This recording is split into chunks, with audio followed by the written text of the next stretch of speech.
ኣብ ህሉዊ ዋናው ጉዳይ ትግራይ መልኪቱ ካብ ቢሮ ሰላም ጸጥታን ትግራይ ዝተውሃበ መግለጺ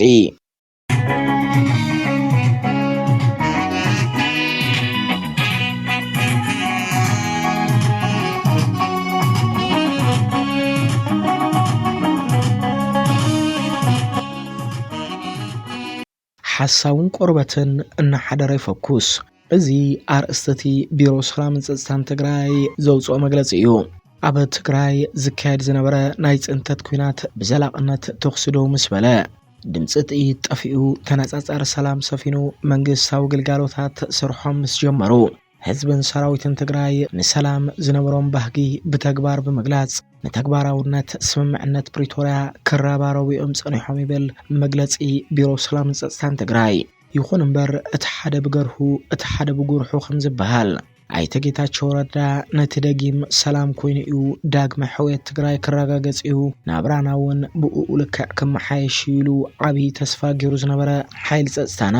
ተስፉኡን መምካን ናብራ ሰራዊት ክባላሾ ክጥሚ ከዓርቕ ብምግባር ወላኳ ከምቲ ዝሓሰቦ ይሳኽዕሉ ሰራዊትና ኣብ ዓዱን መራሕቱን ተስፋ ቆሪጹ ክበታተንን ስልጣን ዝፈቀደሉ ኩሉ ክገብር ጸኒሑ ይብል እቲ መግለጺ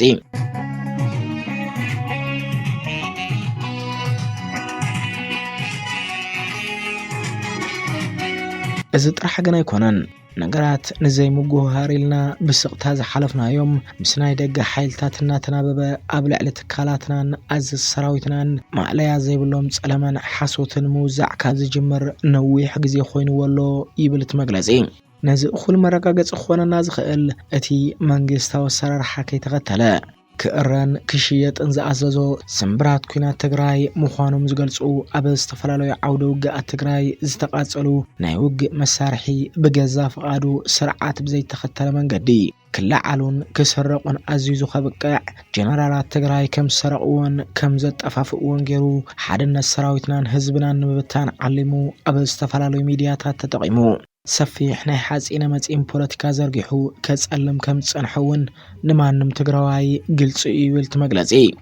ቀጽሉውን ኣመራርሓ ሰራዊትን ኣባላትን ክቀትሉን ተልምሒዞም ነይሮም ንስክላወጽ ካብ ሞቶም ሊጠብ ዝብል ናይ ምህዞ ጸለመ ፖለቲካ ብናይ ማእኸል ሃገር ሚድያታትን ካልኦት ተዓጀብተንን ነዊሕ ናይ ሓሶት ርሕቀት ክኸይድ ጸኒሑ ይብል መግለጺ ቢሮ ሰላም ጸጥታን ትግራይ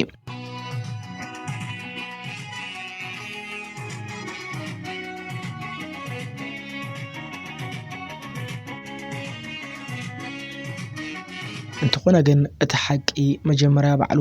ብስራሕ ምኽንያት ናብ ኣዲስ አበባ እንትብገስ ሓለዋ ኣብ ኬላዶ ቢሎምና ነይሮም መስትያ ተውሪደ ጌታቸው የለምስ ነገርኩም ግን ብሰላም ኣሕሊፎምና ክብል ገሊጽዎ ነይሩ እዩ ድሓር ግን ምውቕ ወግዲ ሓቲቶሞስ ሓሳቡ ቀይሩ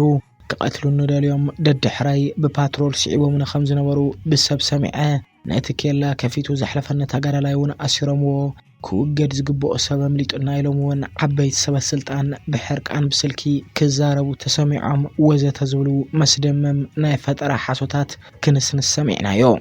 نحنا كما تجارو تقالستي اب تاريخنا الشنبايدو أباك ألسز بتقراي يبزحني وحدن تساتفو زنورسب كنقتلي كونان نتهم نهزبنان عدنان كبرسو فيت نفيت زواقونا زنبرو تادرات لأكوا ماريخنا أخلن ماين هيبنا أمهرنان معدنان نابق كبرن معارقن نابق تقارلت مخانا ملا نا إيتيوبيا هزبي مسكرنا إيبل مجلس بيرو سلام ጸጥታን ትግራይ ኣይተ ጌታቸው ረዳ ክሳብታ ኣሰላልፉ ቀይሩ ናብ ብልጽግና ዝኸደላ መዓልቲ ድማ ኩሎም ሓይልታት ጸጥታ ትግራይ ከም ብጻዮምን መራሒኦም እንዳኣንበር كم صلايهم ريومو موتون تمنيوم لو يفلطون ጥራይ ዘይኮነስ ንጌታቸው ክቀትል ሲትረፍ ጽንጽያ ዓይኑ ዘንፈረሉ ሰብ ክህልውን ኣይደልዩ ነይሮም ይብልት መግለጺ ሕዝውን ዝደለየ ፖለቲካዊ አፈላላይ ሒዙ ናመረበቱ ተመሊሱን ተዝመጽእ ማንም ክነኽኦ ዝኽእል ሰብ ከም ዘየለ ክነረጋግጽ ንደሊ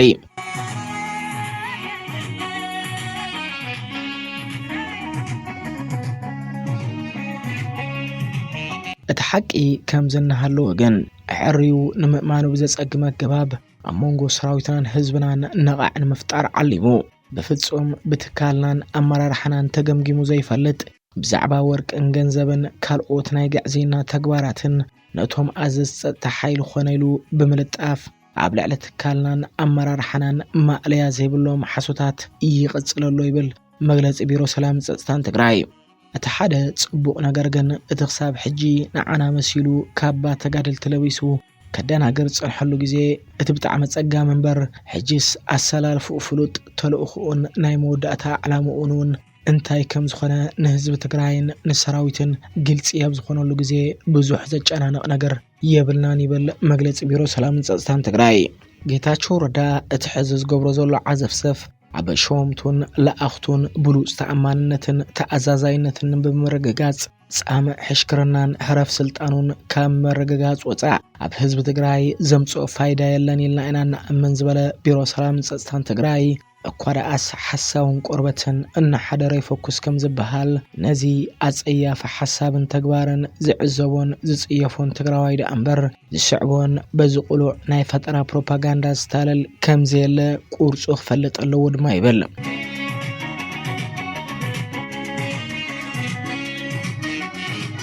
ኣብ ታሪኽ ቃልሲ ህዝቢ ትግራይ ብዙሓት ሓሰውትን ጠላማትን ርኢና ኢና እሞ ከም ኣይተ ጌታቸው ረዳ ዝበለ ግን ተራእዮ ይፈልጥን ድማ ይብል መግለጺ ቢሮ ሰላም ጸጥታን ትግራይ። ከይዱ ግን ኣመኻሪ ቀዳማይ ሚኒስተር ኣብ ጉዳያት ቀርኒ ኣፍሪቃ ኣይተ ጌታቸው ረዳ ድሌት ህዝቢ ትግራይ እናተዛረበ ኣብ ውሽጢ ኮይኑ ድሌቱ ክሰርሕ ጸንሐ ረብሓ ህዝቢ ትግራይ ሓምሽሹ ስልጣኑ ዘደላድል ታሪኹ ዘበላሸወ ሰብ ምዃኑ ነቶም ክዳናገሩ ጽንሑ ውሑዳት የዋሃት ተጋሩ ሕዚ ግልጽ ኮይኑሎም ኣሎ። መላእ ህዝቢ ትግራይን ሰራዊትናን ክፈልጦ ዘለዎ ሓቂ ግን እቲ ኩነታት ካብ ታራ ሓሶትን ጸለመን ሓሊፉ መንግስት ፌደራል ባዕሉ ኣይተ ጌታቸው ረዳ ተጠቒሙ ካብ ስምምዕነት ፕሪቶሪያ ወፃእ ተደጋጋሚ ትንኮሳታት ብምክያድ ስምምዕነት ፕሪቶሪያ ንምፍራስ ብዙሕ ርሕቀት ይኸይድ ከም ዘሎ እዩ። እዚ ካይዳ እዚ ድማ ንኹልና ዘይረብሕን ጉዕዞ ሰላምን ድሕንነትን ንድሕሪት ዝመልስ ሓደገኛ ካይዳ ስለ ዝኾነ መንግስት ፌደራል ኣካይድኡ ክምርምር ጻውዒትና ነቐርብ። ዘለዓለማዊ ዝኽርን ክብርን ንጀጋኑ ስዋእትና ቢሮ ሰላምን ጸጥታን ትግራይ ግንቦት 8 2017 ዓ.ም መቐለ